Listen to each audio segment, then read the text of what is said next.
வணக்கம். என்னோட பேர் ஆகாஷ். நான் வந்து நந்தனம் கலைக்கல்லூரியில் தமிழ்துறை 2ஆம் ஆண்டு படிக்கிறேன். முதல்வர் வந்தாரு, அதிரடி ஆய்வுக்கு வந்தாரு, சமூக நீதி விடுதி MC ராஜாவுக்கு வந்தாரு. இந்த மாதிரி ஆய்வுக்கு வருவாருன்னு சொல்லி இங்க மாணவர்களுக்கு யாருக்குமே தெரியாது, ஊழியர்களுக்கும் தெரியாது. இந்த மாதிரி அதிரடி ஆய்வு வந்து மாணவர்களிடையே ஒரு வரவேற்பை வந்து இருக்குது, மாற்றத்துக்கான முதல் அடி எடுத்து வச்சிருக்காருன்னு தான் மாணவர்கள் நினைக்கிறாங்க. அதை நாங்கள் வரவேற்கிறோம். அனைத்து இந்திய மாணவர் பெருமன்ற சார்பாகவும் MC ராஜா மாணவர் விடுதி சார்பாகவும் நாங்கள் வரவேற்கிறோம். கோரிக்கைன்னு பாத்தீங்கன்னா இது வந்து நாங்க இப்போ 1 மாசம் 2 மாசம் கோரிக்கை கிடையாது, 1 வாரம் 2 வார கோரிக்கை கிடையாது. இது 1 ஆண்டு கால கோரிக்கை. இந்த கோரிக்கைகளை ஆல்ரெடி அனைத்து இந்திய மாணவர் பெருமன்றம் இதே ஹாஸ்டல்ல டிசம்பர் 11ஆம் தேதி 2025 இந்த ஹாஸ்டல்ல 500 பேர் திரட்டி முற்றுகை போராட்டம் நடத்தி இந்த போராட்டத்தை நடத்தணும். 5 நாட்கள்ல இந்த கோரிக்கைகளை தான் சரி செஞ்சு தரேன்னு சொல்லி இந்த அரசாங்கம் வாக்குறுதி கொடுத்துச்சு. ஆனா ஒரு கோரிக்கை 2 கோரிக்கை மட்டும்தான் நிறைவேறிச்சு, அதுவும் அறகுறையா மட்டும்தான் நிறைவேறிச்சு தவிர்த்து மாணவர்களுக்கு எந்த ஒரு பூர்த்தியுமே திருப்தியுமே கிடையாது. அப்படிப்பட்ட நிலைமையில தான் அந்த ஹாஸ்டல் இயங்கிட்டு இருந்துச்சு. அதுக்கப்புறம் மாணவர்களுக்கு படிப்பு சுமை வந்துச்சு, கல்லூரி சுமை வந்துச்சு, கடன் சுமை வந்துச்சு. எல்லா அரசாங்கமும் மாணவர்களுக்கு சுமையை குறைக்கல, கல்வி உதவித்தொகையை கொடுக்காம கல்லூரி மாணவர்களுக்கு சுமைகளை அதிகரிச்சு தான் வந்துச்சு. இப்ப போதை பழக்கத்தை ஒழிக்கணும்னு சொல்லி அரசாங்கம் வெட்டி வந்தா மட்டும் சொல்லிக்கிட்டு இருந்தாங்களே தவிர்த்து அதற்குண்டான மாணவர்களுக்கு போதிய விழிப்புணர்வு கிளாஸஸ் அண்ட் அது வந்து மாணவர்களுக்கு போதையிலிருந்து வெளியே வரணும்னா முதல்ல ஸ்போர்ட்ஸ் உள்ள போகணும். மாணவன் வந்து ஸ்போர்ட்ஸ் உள்ள போனா மட்டும்தான் ஒரு டிசிப்ளின் வரும்.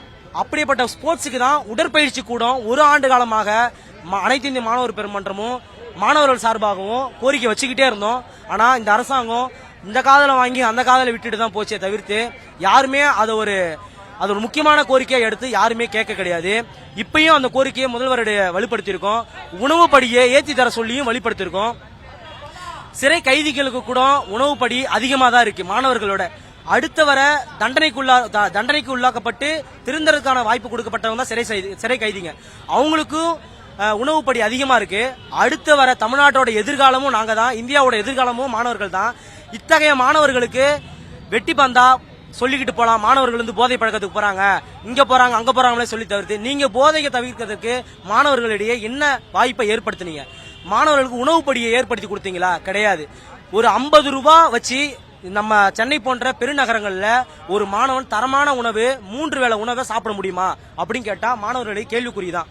அப்போ ஒரு 50 ரூபாய் உணவு படியை கொடுத்துட்டு மாணவர்களோட தரமான உணவு கொடுத்துட்டோம், நல்ல வாழ்க்கையை கொடுத்துட்டோம், 10 மாடி கட்டிடத்தை கட்டி கொடுத்துட்டோம், உங்களுக்கு என்ன கவலை அப்படின்னு சொல்லிட்டு இருந்த இந்த சமூகம் இங்க இருக்கிற பிரச்சனைகளை ஏன் காது கொடுத்து கேட்கல? இந்த அரசாங்கம் ஏன் அதை காது கொடுத்து கேட்கல?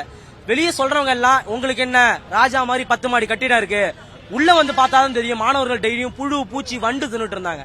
டெய்லி நான்வெஜ் போட்ட ஹாஸ்டல் எங்கேயும் கேள்விப்பட்டிருக்கீங்கன்னா MC ராஜா விடுதி தான்.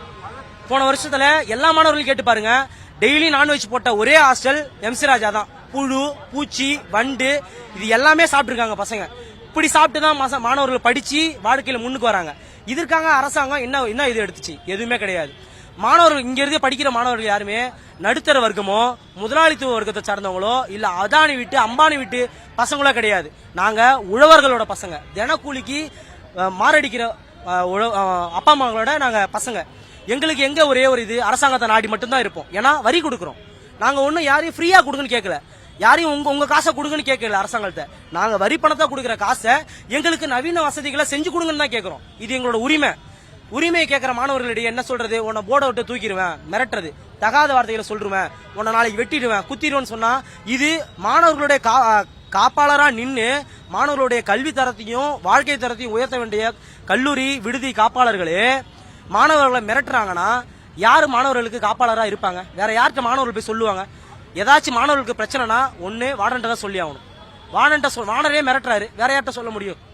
போலீஸ்ட சொல்ல முடியுமா? போலீஸ்ட சொல்ல என்ன சொல்லுவாங்க? அப்படியே ஊழியர் என்ன சொல்றாங்களோ அதை செய்யுங்கப்பா, அவங்க அனுபவத்தில் இருக்காங்க அப்படின்னு தான் சொல்லுவாங்க. அப்ப மாணவர்களோட பிரச்சனையை யாரும் இங்க கேட்க கிடையாது. மாணவர்கள் எந்தெந்த துறையில மிரட்டலாம் தான் கேட்கறாங்க. சப்போஸ் ஒரு பையன் முன்னாடி நின்று இந்த பைட் கொடுத்தாலோ அதாவது பேட்டி கொடுத்தாலோ மாணவர்களோட நின்று உங்களோட பிரச்சனைகள் என்ன, அதை நம்ம இவங்கள்ட்டலாம் போய் கேட்கலாம், நமக்கு உரிமை இருக்கு அப்படின்னு சொல்லி ஒரு கூட்டம் கூட்டி நம்ம பேசினா கூட இல்ல இவன் சமூகத்துக்கு விரோதி, நீ ஏன் பேசுற, உன்னோட பெயர் என்ன, உன்னோட துறை என்ன, நீ எங்க இருந்து வர, என் அட்ரஸ் கேட்கறதுக்கு அவங்களை வர சொன்னோம். என் அட்ரஸ் கேட்டு நீங்க என்ன தெரிய போறீங்க? எங்க வீட்டுக்கு வந்து ஆர்த்தி எடுக்க போறீங்களா என்ன? கிடையாது. இல்ல எங்களோட கோரிக்கை யாருமே இங்க கேட்க வர கிடையாது. எங்களோட இன்னல்களை யாரும் கேட்க வர கிடையாது. எங்களோட அட்ரஸ், பேரு, நீ என்ன ஊரு, என்ன கேஸ்ட்னு கூட சில வாட்டி கேட்டிருக்காங்க. போன போராட்டத்தில் அது கூட கேட்டாங்க, என்ன கேஸ்ட்பா அப்படின்னு சொல்லி கேட்டாங்க. அப்ப எங்களோட கோரிக்கை யாரும் கேட்கல. எங்களோட வாழ்வாதாரத்தையும் நாங்க எங்களோட அடிப்படை வசதியை இங்க யாரும் கேட்க கிடையாது. நீங்க யாரு, எங்கிருந்து வரீங்க, உங்களுக்கு பின்னாடி யார் இருக்காங்க தான் கேட்கறாங்க தவிர மாணவர்களுக்கு கோரிக்கை கேட்கல. அது கேவலமானதோட வருத்தம் அளிக்குது மாணவர்களுக்கு.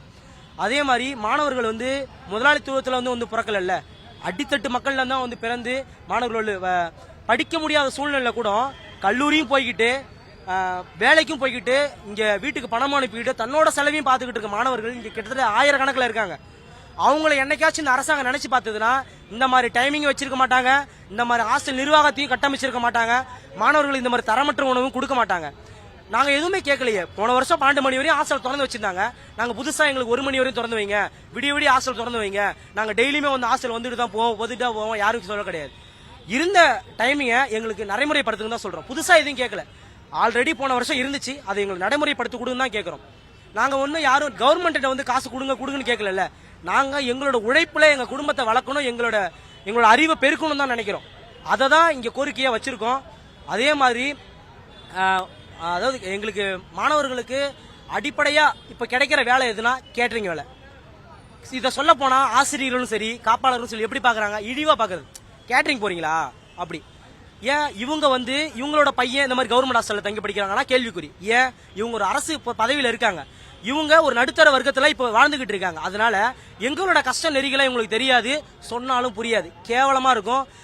எப்படி சொல்றது, கேலியா இருக்கும், கேலி கிண்டல் பண்ணுவாங்க. எங்க பசங்க எல்லாம் படிச்சாங்க, இந்த வேலையில இருக்காங்க, அந்த வேலையில இருக்காங்க, உங்க பசங்களோட வாழ்க்கையை கேட்கல, எங்களோட பசங்களோட எங்க வாழ்க்கையை நாங்க சொல்றோம் அப்படின்னு சொன்னா நீங்க ஏன் கத்துறீங்க, கத்தாம பொறுமையா சொல்லுங்க அப்படின்னு சொல்ல கிடையாது. ஏன்பா இங்க வந்து கத்துற, எங்க கோரிக்கை சொன்னா எங்களோட கஷ்டத்தை சொல்ல போனா உங்களுக்கு கத்துற மாதிரி இருக்கு. அதை தான் சொல்ல வந்தோம்.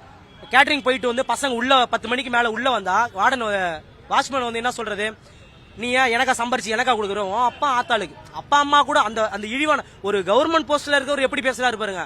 உன் அப்பா ஆத்தாளுக்கு கொடுக்க போற, யாராச்சும் வீடியோ எடுக்கிறா, இல்ல சார் நாங்க வீடியோ எடுக்கிறோம், வீடியோ எடுங்க, வீடியோ எடுத்தா செருப்ப கைட்டு அடிப்போம்னு சொல்றது.